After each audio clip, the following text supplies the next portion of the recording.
Hello friends, आज के video में हम देखेंगे म्यूजिक पेपर 1 और पेपर 2 का प्रैक्टिस सेट 10। इससे पहले हमने 9 प्रैक्टिस सेट कर रखा है जो आपके बीपीएससी टीचर 2023 के लिए काफ़ी ज़्यादा इंपॉर्टेंट है।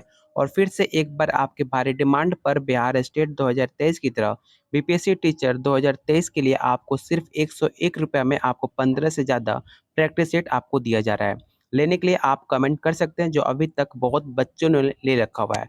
चलिए शुरू करते हैं आज का पहला सवाल। टप्पा किस घराने की विशेषता है आपको बताना है। ऑप्शन है ग्वालियर, ऑप्शन बी है आगरा, ऑप्शन सी है दिल्ली या ऑप्शन डी है बनारस। काफी इजी सवाल है और आप सबको पता होगा जो टप्पा है वो ग्वालियर घराने की विशेषता मानी जाती है। तो ऑप्शन ए आपका राइट आंसर हो जाएगा। और इसको भी याद रखिएगा, जो आपके पंजाब के सोरी मियाँ थे इस गायिका के आविष्कारक माने जाते हैं। ये सवाल आपके एग्जाम के पॉइंट में बहुत ज़्यादा इंपॉर्टेंट है, आपके एग्जाम में ये सवाल पूछा जा सकता है। और इसको भी याद रखिए, टप्पा में टोटल आपके 16 मात्रा देखने को मिलती है जो आपके पंजाबी त्रिताल में गाया जाता है। तो ऑप्शन आपका ए राइट आंसर हो जाएगा और सारे पॉइंट को आप जरूर याद रखिएगा। अगला क्वेश्चन है, कहाँ की ठुमरी प्रसिद्ध है। ग्वालियर, आगरा, दिल्ली या बनारस। तो आप सबको पता होगा जो ठुमरी है वो आपका बनारस का प्रसिद्ध माना जाता है। तो ऑप्शन डी आपका राइट आंसर हो जाएगा, इसे आप जरूर याद रखिएगा।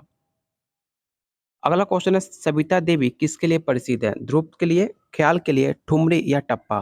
तो जो आपके सविता देवी हैं वो आपके ठुमरी के लिए काफी प्रसिद्ध मानी जाती हैं, जो आपके बनारस घराने से बिलोंग करती हैं। तो इसका राइट आंसर ऑप्शन आपका सी हो जाएगा। अगला क्वेश्चन है, सिया राम तिवारी किस गायकी के लिए प्रसिद्ध थे। ये सवाल आपका बिहार स्टेट 2019 में पूछा जा चुका है और आपको पता होना चाहिए जो आपके सिया राम तिवारी हैं उनका जन्म 10 मार्च 1919 को हुआ था और उनका इंतकाल 1998 ईस्वी में हुआ था। इसे भी आप जरूर याद रखिएगा। और सिया राम तिवारी आपके ध्रुव गायकी के लिए काफी ज्यादा प्रसिद्ध हुआ करते थे। इसका राइट आंसर ऑप्शन आपका ए हो जाएगा। और ये भी सवाल आपसे पूछा जाता है कि आपके जो सिया राम तिवारी थे कहाँ के रहने वाले थे। तो याद रखिएगा, ये बिलोंग करते थे दरभंगा घराने से और ये पटना में रहते थे। और इनको 1971 में भारत सरकार द्वारा पद्म श्री से भी सम्मानित किया जा चुका है। तो बिहार स्पेशल के तौर पे इस सवाल आप इसे जरूर क्वेश्चन को बीवीआई क्वेश्चन टेक आउट कीजिएगा। ये सवाल आपके एग्जाम में देखने को मिल सकता है। तो ऑप्शन ए आपका राइट आंसर हो जाएगा। अगला क्वेश्चन है, भावरंग लहरी किसके नाम के साथ जुड़ा हुआ था।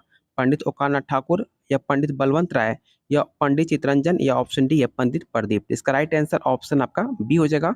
पंडित बलवंत राय भट्ट के साथ आपका भावरंग लहरी नाम जुड़ा हुआ था। तो ऑप्शन बी आपका राइट आंसर होगा।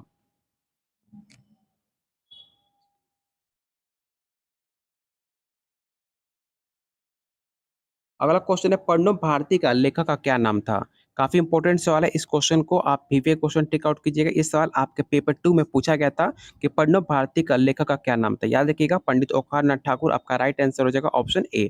जिनका जन्म 24 जून 1897 ईस्वी में गुजरात के बदौरा गांव में हुआ था। इसे भी आप जरूर याद रखिएगा। अगर क्वेश्चन का लेवल थोड़ा आगे करता है तो इनका जन्म भी पूछा जा सकता है कि इनका जन्म कब हुआ था। अगला क्वेश्चन है, कुल कितनी श्रुतियाँ होती हैं। ये सवाल आपके बीपीएससी टीचर 2023 में प्रीवियस ईयर क्वेश्चन में पूछा गया था कि आपके संगीत में टोटल कितनी श्रुतियाँ होती हैं। याद रखिएगा, टोटल श्रुतियाँ आपके 22 मानी गई हैं। ऑप्शन आपका बी राइट आंसर हो जाएगा। ऑप्शन बी आपका राइट आंसर होगा। अगला क्वेश्चन है, सौ और रे में कितनी रुतियों का अंतर होता है। काफी इंपॉर्टेंट सवाल है और आपको बताना है कि सौ और रे में कितनी रुतियों का अंतर होता है। याद रखिएगा, टोटल इसमें अंतर आपके 3 श्रुतियों का अंतर माना जाता है। तो ऑप्शन आपका बी राइट आंसर हो जाएगा। यहाँ पे देख सकते हैं, यहाँ पे दिया गया है, इसमें आपको 3 अंतर देखने को मिलेगा। तो ऑप्शन आपका बी राइट आंसर हो जाएगा। अगला क्वेश्चन है, बाला साहिब पूंछवाले किस गायकी के लिए प्रसिद्ध थे। ये सवाल आपका यूपी पीजीटी में करंट का पूछा हुआ सवाल है 2022 में। तो इसका राइट आंसर ऑप्शन आपका बी हो जाएगा। जो आपके बाल साहिब पूंछवाले हैं वो आपके ख्याल के प्रसिद्ध गायकार माने जाते हैं। तो ऑप्शन बी आपका राइट आंसर हो जाएगा। जो ये भी पूछा जाता है कि जो आपके बाला साहेब पूंछवाले थे किस घराने से बिलोंग करते थे। याद रखिएगा, ग्वालियर घराने से बिलोंग करते थे आपके बाला साहेब पूंछवाले। तो ऑप्शन बी आपका राइट आंसर होगा, इसे जरूर याद रखिएगा। अगला क्वेश्चन है, साधना चतुष्टय सर्वोत्तम किस ग्रंथ से प्राप्त हुआ था। काफी इंपॉर्टेंट सवाल है और काफी ज्यादा इंपॉर्टेंट सवाल भी है। इसका राइट आंसर ऑप्शन आपका डी हो जाएगा। नाट्य शास्त्र, ऑप्शन डी आपका राइट आंसर हो जाएगा। यहाँ पर देख सकते हैं, टोटल नाट्य शास्त्र में टोटल 6 अध्याय होते हैं जो 28 से लेकर 33 पेज तक इसमें लिखा गया है। और इस ग्रंथ में आपका नाट्य, नृत्य, गीत और वाद इसमें सारे शामिल होते हैं। इसे भी आप जरूर याद रखिएगा। अगला क्वेश्चन है, 15 मात्रा के ताल का क्या नाम है। ऐसे सवाल आपके पेपर 2 में जरूर पूछे जाएंगे और आपको बताना है कि 15 मात्रा के ताल का क्या नाम है। याद रखिएगा, उसको हम पंचम सवारी के नाम से जानते हैं, जिसमें ऑप्शन डी आपका राइट आंसर हो जाएगा। अगला क्वेश्चन है त्यागराज भारत के किस भाग में देखने को मिलता है? उत्तर, दक्षिण, पूर्व या पश्चिम? ये सवाल आपका DSSB में पूछा गया था कि त्यागराज भारत के किस भाग में देखने को मिलता है। तो याद रखिएगा आपके दक्षिण भाग में देखने को मिलता है त्यागराज। और त्यागराज का जन्म 4 मई 1767 ईस्वी को तंजौर में हुआ था। इसे भी आप जरूर याद रखिएगा। ऑप्शन बी आपका राइट आंसर हो जाएगा। अगला क्वेश्चन है 15 मात्रा की सवारी ताल को यदि झपताल में सम से सम तक लिखा जाए तो कौन सी लयकारी आपकी उत्पन्न होगी, आपको बताना है। तो इसका राइट आंसर ऑप्शन आपका बी होगा। 15 मात्रा की सवारी ताल को यदि झपताल में सम से सम तक लिखी जाए तो आपका 3/2 लयकारी उत्पन्न होती है। तो ऑप्शन बी आपका राइट आंसर हो जाएगा। और इसको भी याद रखिए, पंचम सवारी में टोटल आपकी 15 मात्रा होती है और झपताल में 10 मात्रा होती है। इसको लेकर बहुत बच्चे गलती करते हैं, तो बिल्कुल भी ऐसी आपको गलती नहीं करनी है। अगर सवाल में पूछा जाए कि पंचम सवारी ताल में कितनी मात्रा होती है, तो 15 होती है और झपताल में 10 मात्रा होती हैं। ये सारे पॉइंट आप जरूर याद रखिएगा, इसको आप नोट डाउन जरूर कर लीजिएगा। ऑप्शन आपका बी राइट आंसर हो जाएगा। अगला क्वेश्चन है काम में कितने ग्राम थे? 2, 3, 4 या 5? इसका राइट आंसर ऑप्शन आपका बी हो जाएगा। प्राचीन काल में 3 ग्रामों का उल्लेख देखने को मिलता है, जैसे पहला षडज ग्राम, मध्यम ग्राम और ऑप्शन थर्ड आपका गंधार ग्राम हो जाएगा। ये तीनों पॉइंट आप जरूर याद रखिएगा, आपके एग्जाम के पॉइंट ऑफ व्यू से काफी ज्यादा इंपॉर्टेंट है। तो ऑप्शन आपका बी राइट आंसर हो जाएगा। अगला क्वेश्चन कह रहा है कि कुल मूर्छनाएं कितनी होती हैं? आपको पता होगा, ये सवाल हमने बिहार स्टेट में करा था कि 21, 22, 23 या 24। तो कुल मूर्छनाएं की संख्या टोटल आपकी 21 होती है। ऑप्शन ए आपका राइट आंसर हो जाएगा। और 1 ग्राम में टोटल आपके 7 स्वर होते हैं। इसे आप जरूर नोट डाउन कर लीजिएगा, ऐसे सवाल आपके एग्जाम में देखने को मिल सकता है। तो ऑप्शन ए आपका राइट आंसर हो जाएगा।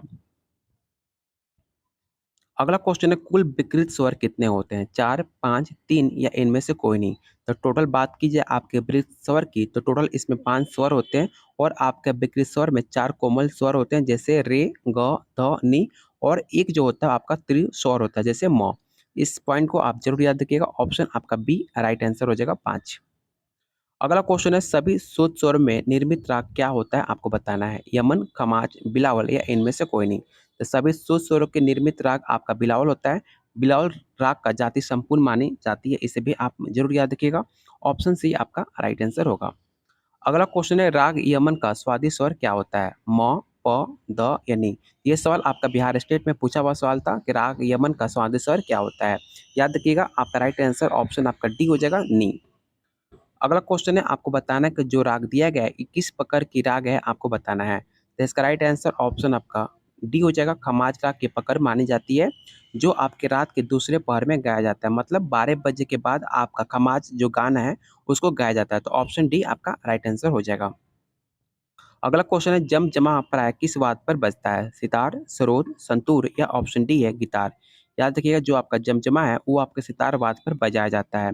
सितार वादन में जब दो स्वरों एक दूसरे के बाद दो उंगलियों की सहायता से एक ही आघात में जल्दी जल्दी बजाने से जो एक प्रकार की हिलती हुई आवाज उत्पन्न होती है, उसे आप जमजमा कहते हैं। इस पॉइंट को और इस डिफिनेशन को आप जरूर याद रखिएगा, आपके एग्जाम का पॉइंट ऑफ व्यू से काफी ज्यादा इंपॉर्टेंट है। अगला क्वेश्चन कह रहा है कि अमजद अली किस वाद्य को बजाते हैं?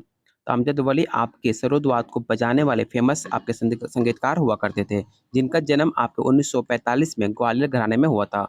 और मात्र 25 वर्ष की आयु में अपने नाम के साथ उस्ताद सब जुड़ गया। काफी इंपॉर्टेंट सवाल है और काफी ज्यादा बड़ी उपलब्धि उन्होंने कम एज में प्राप्त कर ली थी। इसलिए ये सवाल आपके एग्जाम के पॉइंट ऑफ व्यू से काफी ज्यादा महत्वपूर्ण हो जाता है। अगला क्वेश्चन है पंडित रविशंकर किनके शिष्य थे?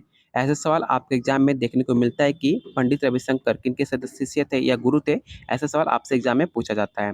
याद रखिएगा, जो आपके पंडित रविशंकर उस्ताद थे अलाउद्दीन खां के शिष्य माने जाते हैं, जो आपके मेयर घराने के आपके बिलोंग करते हैं। तो ऑप्शन आपका सी राइट आंसर हो जाएगा, उस्ताद अलाउद्दीन खान।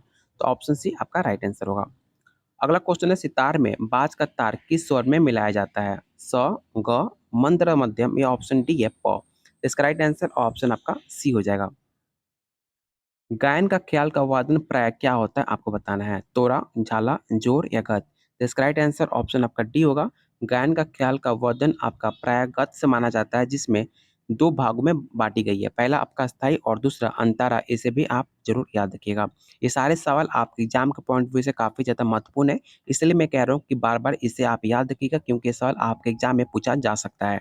और आप लोगों से रिक्वेस्ट है, जितने लोग आप देख रहे हो वीडियो को, उतने लोग वीडियो को एक बार लाइक कीजिए और दोस्तों के साथ जरूर शेयर कर दीजिएगा।